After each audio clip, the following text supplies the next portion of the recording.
What is up, fellow benchwarmers? Welcome to your daily fantasy quote.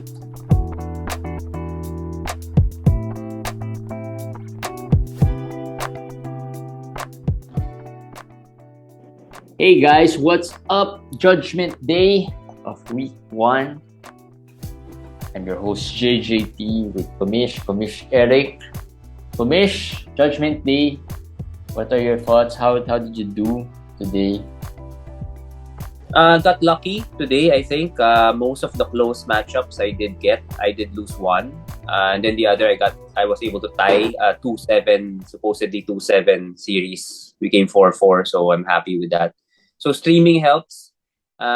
Keeping some of my moves for the last day also helped because my opponent, Coach Sandy, really didn't have any more moves. So I was able to get as much players as I can to get some of the categories. But week 1, guys, it's not really Now, good. if in case you lost today, right? What does that say? Does that say anything about your team? Does that say anything about, is it unlucky or is it just your team is weak? Like if you lose like a 2-7 matchup or a 3-6 or a 1-8 matchup, what does that say? Week 1. Should you panic? Well, a little bit. I won't say you should panic, as in panic. You should study your team first. Why did you lose? Number one, there'll be, you'll say maybe my top players underperformed. Let's say you drafted Karl Anthony-Towns, or you drafted certain underperforming top 2 to 3 picks. That could be one. Another is the injuries. Garland and Miles Turner got injured right away. Haven't played yet. So if you pick Garland, let's say for your second round or third round, that's a big part of your team. And him not playing is very big. Like if you lost like 7 to 8 assists this week, you lost a little bit in steals. Garland could help you there. So Yeah. you don't have to panic too much if it's because of LaMelo, those. another player Yeah, that did not play. but if you're healthy and you lost bad, then yeah, you have to really study your strategy. I think you have to make certain moves, whether trade or whether add drop or do whatever, right? But it's Or week it one. can, yeah, it's just week 1, or it can be just a matchup thing, right? Like it was a poor matchup for you. Could be, yeah. The other team was just stronger in certain categories wherein you should have been, you were not as good at. So lots of But things.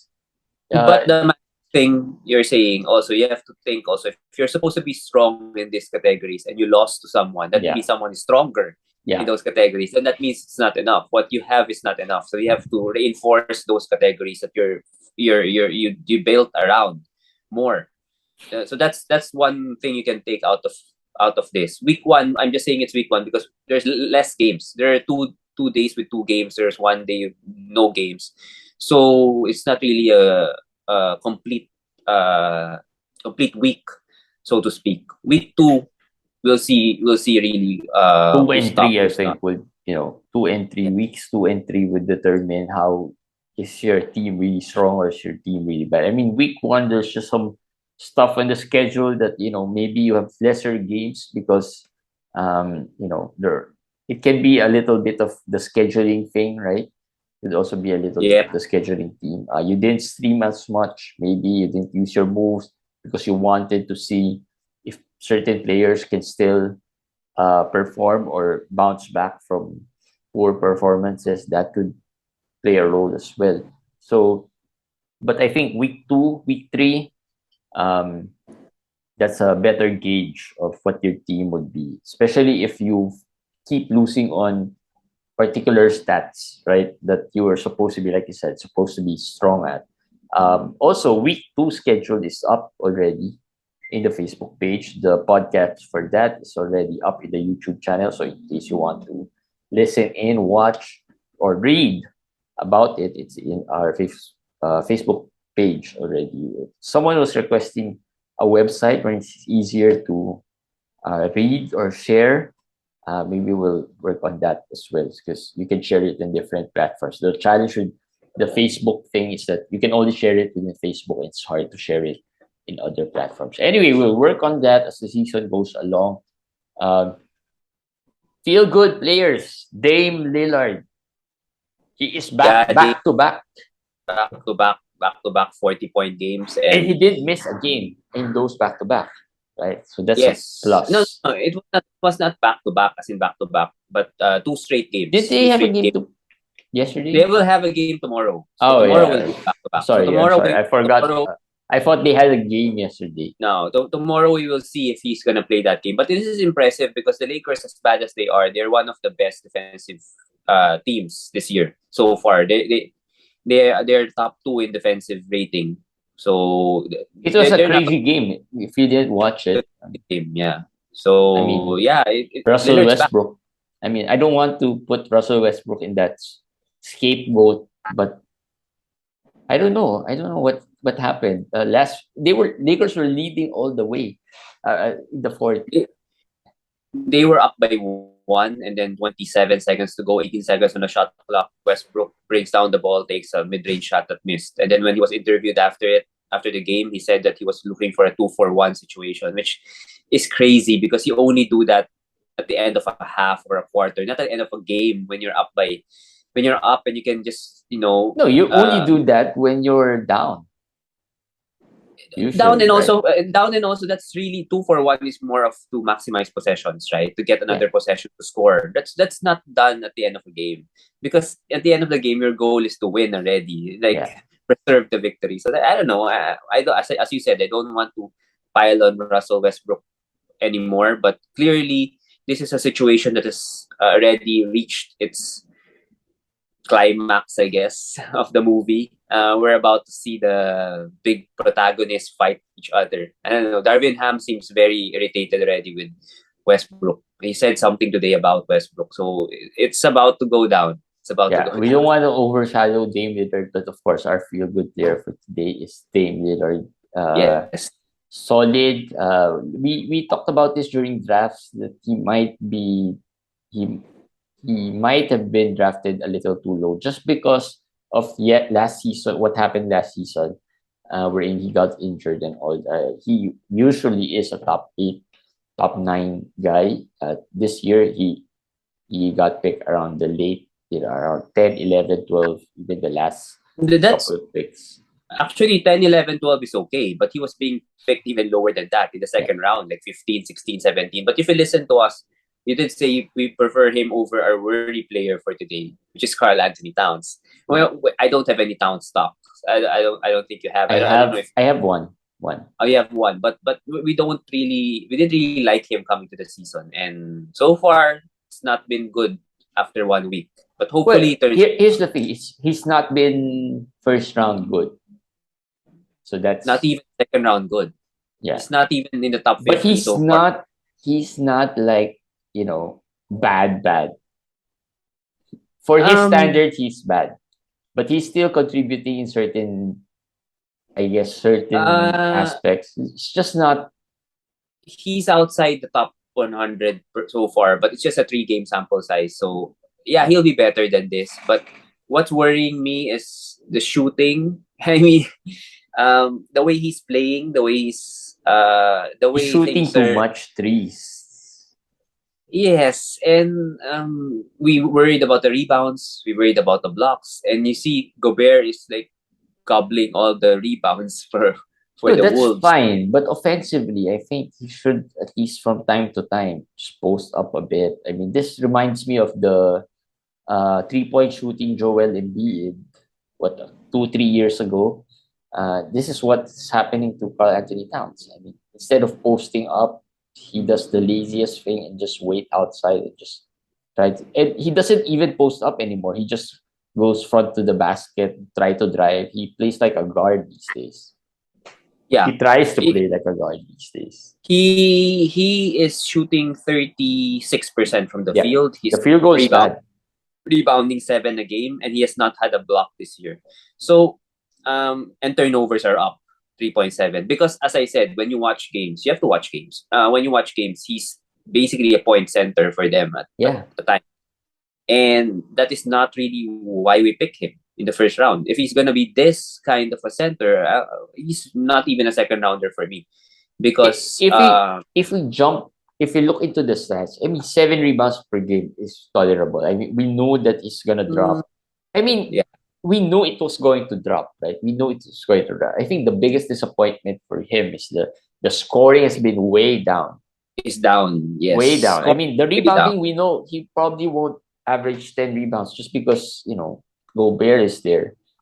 So The 7 is score tolerable. The assists are the not as scoring good. down. That's his Scoring score is way does down. That's the biggest. I mean, 18 a game. if he's been scoring 25, 18. 26 points per game, Yes. right, and good Yeah. field goal, Marius would be happy with that already. I think he's a buy low though for me. As you said, scoring is down, but Really? yeah, because 36% from the field, that's not gonna be what it's gonna be, right? It will probably be at 45. I'll put it at 45. That's where I would put it. And he's taking the attempts 14 to 15 at 45. That will put it around 7 makes, and then 2 to 3 3 pointers, which is what he's making right now. So if a little bit free throws, he'll get to 21 to 22 points. I think that's where he will get. And buy low in the sense that maybe if you can get maybe early third round value player for Give a swap. name. Throw out a name. I don't want to put you on the spot, but we have to throw out a name, right? Well, the problem with the guy I'm thinking is that the guy is struggling also. So like Bam is struggling. So I would prefer him over Bam. If That's you're thinking another about worry player. yeah, that's another worry player. No, Kristaps. Maybe Kristaps. Possible. I mean, if Kristaps yeah. continues to do double doubles and has blocks, I would still prefer Cat overall for the safe, more injury, less injury risk. So I would Yeah. still prefer him. If you're looking for a guard, Garland is injured, so it's hard. If you change for a guard, maybe SGA for me. I think Towns would be able to outrank SGA by the season's end. Really? But not first round. Not Yeah. I in, mean, Shea has never been first round. in totals. I'm talking about in totals, not in per game. I think SGA will be better per game, but I think SGA will just have so much rest, so much everything compared to Towns. Like today. Yeah. So that is just my point there. I'm not saying that SGA is worse than Towns now, but I think Kristaps overall, would be the best guy there. yeah. Similar stat set. Excuse me. Similar stat set. I mean, if you're looking for threes, points, right? Rebounding, better rebounding. There are defensive stats, so could be. But again, only a big Karl Anthony-Towns fan would get that. Would I mean, even a veteran fantasy manager wouldn't bite on that. Would think twice. Maybe add a kicker just to make him think. Yeah. Anthony Towns +1 for Kristaps and maybe a weaker last round guy. Like, right? So But some managers still look at the draft spot. So yeah, they'll say especially round. just the first Yeah, week. so I think it can go both ways. Some people will see that it's still Towns side easily, and Porzingis is just the lower end player playing better, but overall it's still Towns. So it's all over the place. I'm just saying if you can get someone like that, a deal like that, maybe that's something to consider. Like in our top 10, we featured the top 10 in week 1. There are players there that are surprising. Fred VanVleet is in the top 10. Fred VanVleet is in the top 10. John Collins is in the top 10. Now, would you do a Collins for Cat trade? In Roto, I will think I probably won't do that because I like Collins in Roto, the efficiency. But in head-to-head, something to consider, yeah. I mean, yeah. Right. I mean, plus the star value. Yeah. Star value map, somehow has a psychological effect in head-to-head, right? Karl Anthony-Towns is the higher star than John Collins, although the play doesn't translate so far. So Karl Anthony-Towns is one of our worry players. Another worry player we have is Evan Mobley. Yeah. Evan Mobley, I felt, was picked way too high during drafts. Yes. I mean, he's been picked You third say round. I mean, it was and he was, remember when he was being picked high? That was the time when they said that he's gonna miss probably of the first few games. or he was injured at that time. So it was really confusing for me to see him being picked that high, third round, really for it, I think.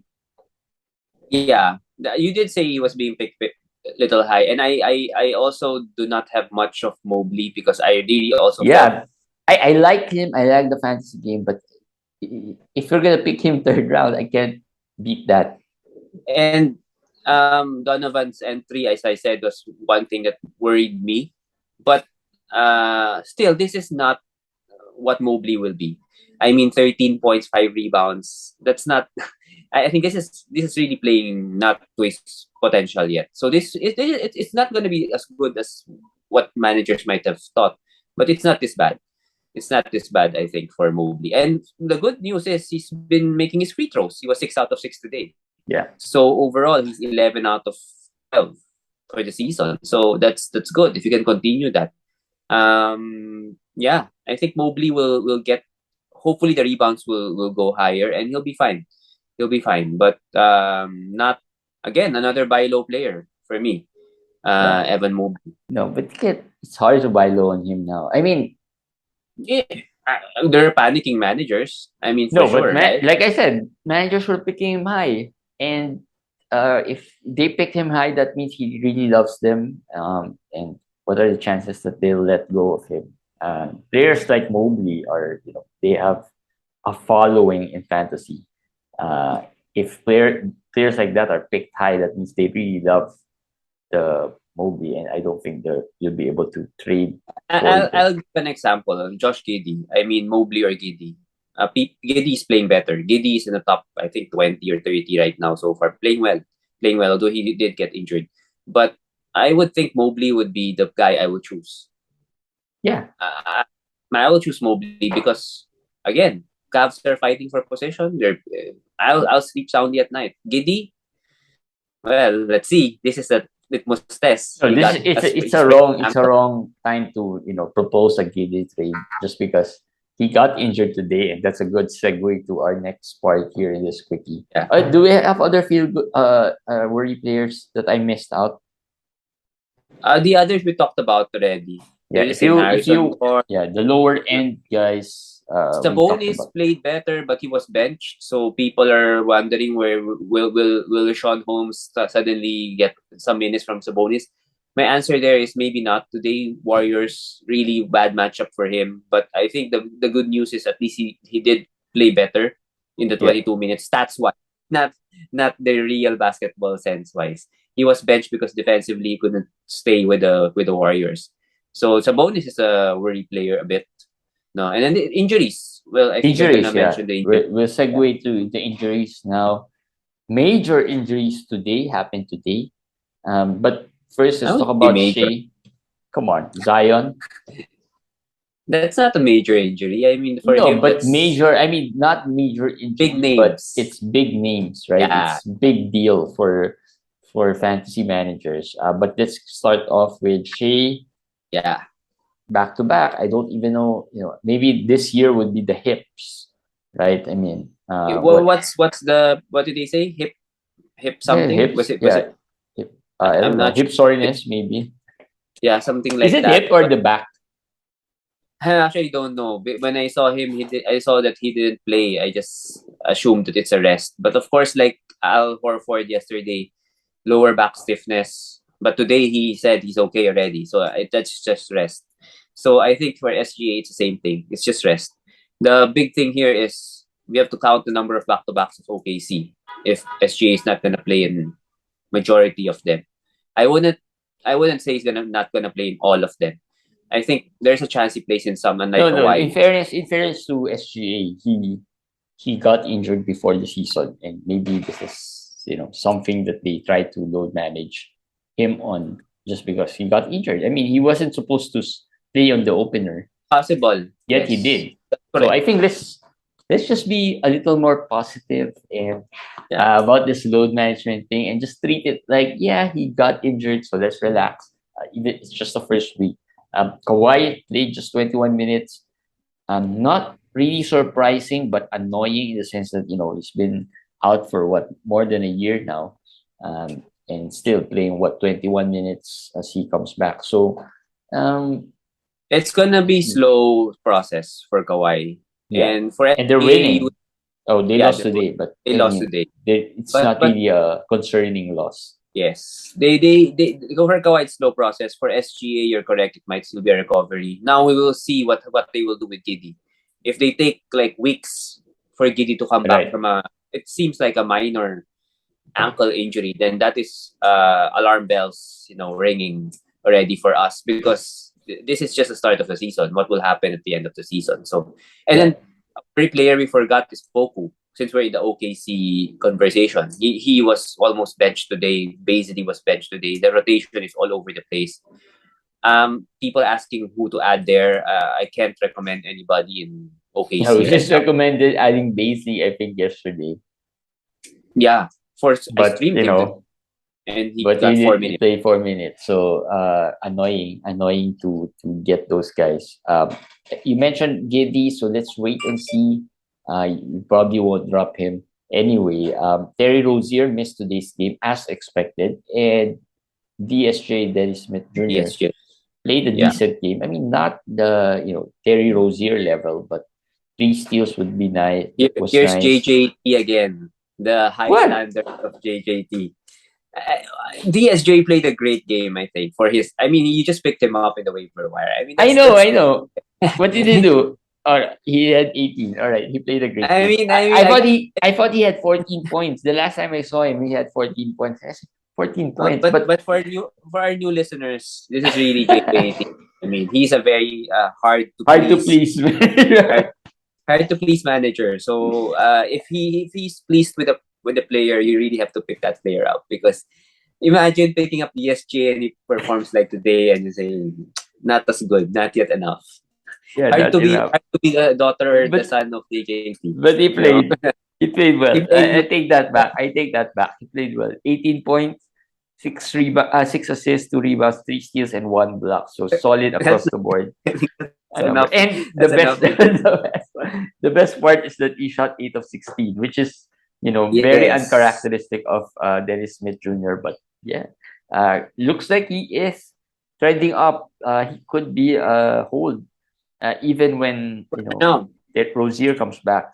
So don't just drop him. Maybe if Rozier comes back, just wait and see what happens. His Uh, teammate, yeah, Nick Richards also, since we're there, someone to consider. He had 20 and 10 or 11 or something. 20 and 11, 9 out of 9 and two Yeah, blocks. he's very, very up and down, but I can see him overtake Plumlee sometime. I feel there's a chance he overtakes Plumlee. Yeah. So So pick him up. Rozier is the guy, and I was talking about Zion and Brandon Ingram. Zion, Brandon Ingram, So yeah. let's talk about Brandon Ingram. Possible concussion, and we all know concussion protocols in the NBA are very strict. And yeah, if it is indeed concussion, then that might be multiple games out there. Yes, but it didn't look bad. But he was ruled out right away. So there's some you never know with concussion. So I just like Jeremy said, might be multiple games. And Trey Murphy, who is not should not be available in majority of leagues, but is, because he's only 20 something percent. In our leagues, in FBW leagues at least, he's not available. But in maybe in other leagues he's available. You can pick him up. I think he's gonna benefit from this. And if you listen to yesterday's episode, we talked about Herb Jones. Yeah. So now, even in 12 team, because I dropped Herb Jones in one of my 12 team before knowing about this injury. So now I kind of regret that, but I don't think it's going to be um anything that I'll regret for a long time. But yeah, in case you are thinking the same way, because Herb was so again today, no steals once No again. steals, no steals. He was in foul trouble. But another injury is, that's why Jeremy brought up Herb, is not just Ingram, Zion. Yeah. Zion Now fell on his Zion, they're gonna be really careful with this guy. yeah. This is another test. Let's see how long he rests. I mean, it looked painful, but it doesn't look He serious. played just in case you didn't watch. He still played after that Yeah. fall. until he couldn't do it anymore, or maybe they didn't want to push him any further. Yeah, but he played. And the guy I'm recommending is Larry Nance. No, in case Zion doesn't. Oh, Larry Nance today played 28 minutes, 10 points, 7 rebounds, 6 assists. If Zion is out, he's gonna start. Even if he comes off the bench, he gets 28, 29 minutes. He's another of our Melton Nance kind of, the players. but you know, Larry Nance is better than Melton. Yes, I Way agree with that. better. I mean, consistent. He just needs the minutes. The problem Yep. with Nance is that he doesn't have consistent minutes. But once you give him consistent minutes, he's gonna perform. The Which he difference, could get. yeah, Melton has consistent minutes, but the performance is always up and down. So that's the big difference there. So yeah, something you can consider, Larry Nance, to pick up and wait and see. You can, if you have a guy on in your roster that's really not performing well, maybe a Harrison Barnes. Harrison Barnes will drop. Yes. Harrison. I've seen him already in leagues. Finally, Harrison Barnes. It's a drop. 21 minutes, 4 points, 2 turnovers. Not buy low. No. I would actually hold Melton first. I'd like to Harrison. put that in our poster. Buy low, Harrison Barnes. No. I'm not even considering Harrison Barnes at all. Keegan, did you see? Although Keegan's stats were just so, but he was really good today. The way 38 minutes as well. you see him, the way he plays is just good, just really good. I'm telling you, So- rookie of the year. I think this guy's rookie of the year. I mean, he's just being overshadowed right now by Maturin and Banquero, but I think in the long run, he's the guy Yes. to win it. Rookie of the year. All right. Anything else? Tomorrow starts week 2. So don't panic yet. Tomorrow, just wait and see what happens. Don't panic drop any players, or maybe major players that you drafted. But the sample size is gonna get bigger, so we'll get a clear picture of just the guide there to when you're gonna drop players. Like why did we recommend a drop on Harrison Barnes? Maybe because the upside is not high enough to merit holding him. And I guess since you brought it up, another player people have asked is Colin Sexton. So will you drop Colin Sexton? I have a lot of Sexton, but I won't drop Sexton yet. Tomorrow, back to back. Let's see where Conley plays. Number 1. Number 2, upside. As Jeremy said, there's still more upside with Sexton. He's coming off a long injury also. People forget, but he didn't play much of last year. So maybe slow process also. But if he continues to struggle and Conley plays back to back, intriguing. Might be possible to drop already. Norm Powell, that's a if you're down. We talked about Norm Powell just quickly. Not this week because they have a great streaming schedule. If you watched us in our schedule analyzer, they have 3 games on the 3 quality days. So just use him, and then if nothing happens, at least drop him after the 3rd game this week. I mean, you're gonna stream, right? So he's a streamer. He is exactly the streamer. He has 3 games on those days. So right. Yeah. Plus, as long as Kawhi is not playing 25 to 30 minutes a game, he'll eventually get there. Like we said yesterday, he is kind of a slow starter as well. So he might need to get a few games in before getting it going. So yeah, just hold for a bit. Maybe in 12 team, that's going to be a different story. Maybe there'll be better options there that you can stream.